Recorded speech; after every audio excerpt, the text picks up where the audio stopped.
గడిచిన ఒక 4 ఏళ్లుగా చూస్తే సమస్య స్వభావం మారిపోయింది.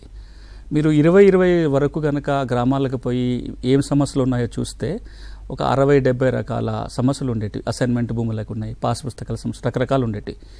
2020 ధరణి ఎప్పుడైతే వచ్చిందో కొత్తగా ఇంకొక 40 రకాల సమస్యలు దీనికి అదనంగా తోడైనాయి. ఇప్పుడు మీరు కనుక తెలంగాణలో ఏ పల్లెకి పోయినా ఎంత లేదన్నా ఒక 200 మంది కన్నా సమస్యలు ఉన్నాయి గ్రామంలో. ఏ గ్రామానికన్నా పోండి. 11,000 రెవెన్యూ గ్రామాలు, టు బి ఎగ్జాక్ట్ 10,894 రెవెన్యూ గ్రామాలు ఉన్నాయి.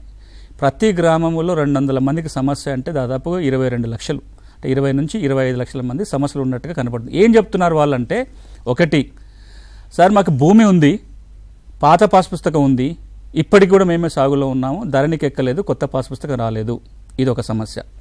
రెండోది, మాకు పుస్తకం వచ్చింది, ధరణికి ఎక్కింది, కానీ ఎక్స్టెంట్ తప్పుపడింది. నాకు 2 ఎకరాలు ఉంటే ఇప్పుడు ఎకరన్నరే చూపిస్తుంది, లేదా నా సర్వే నెంబర్ తప్పుపడింది, నా పేరు తప్పుపడింది, నాది పట్టా భూమి పొరపాటునగా ప్రభుత్వ భూమి అని పడింది, లేదా భూదానం అని పడింది, నా భూమి వారసత్వంకి వస్తే కొనుగోలు అని రాశారు, అంటే ఇవన్నీ రికార్డుల కరెక్షన్. ఇది రెండో రకమైన సమస్య మనం తరచుగా గ్రామాల్లో వింటుంది. ఇక మూడో రకం ఏంటంటే, పట్టా భూమి నిషేధిత ఆస్తుల జాబితాలో చేరిపోయింది, అమ్ముకోవాలంటే తిప్పలు వస్తుంది, నిషేధ జాబితాను తొలగించడానికి కోసం అభ్యంతరాలు వస్తాయి. ఈ మూడే మనం తెలంగాణ పల్లెల్లో ఎక్కువగా వినపడుతున్న సమస్యలు. వీటికి తోడుగా ఇంక కొన్ని వేరే సమస్యలు ఉన్నాయి, అది 6 పరిధిలో రాని. అవి ఏంటంటే, ఒకటి, అసైన్మెంట్ భూములకు సంబంధించి మాకు పట్టా హక్కులు కావాలని అడుగుతున్నారు. కౌలుదారులు మాకు గుర్తింపించి మాకు కూడా రైతులతో ఎట్లయితే ఆ రైతు బంధు ఇస్తున్నారో మాకు రావాలని అడుగుతున్న సందర్భాలు ఉన్నాయి. మూడోది, ఏ ఆధారం లేకుండా నిన్నమంటే వరకు కేవలం కాస్తు కాలంలో మాత్రమే ఉన్నవాళ్ళు పోయినసారి ప్రభుత్వం పహానీ కాస్తు కాలం రాకపోవటం వల్ల ఇబ్బందులు పడుతున్నారు కాబట్టి ఈ చట్టంలోనైనా కాస్తు కాలం రాస్తారని అడుగుతున్నారు.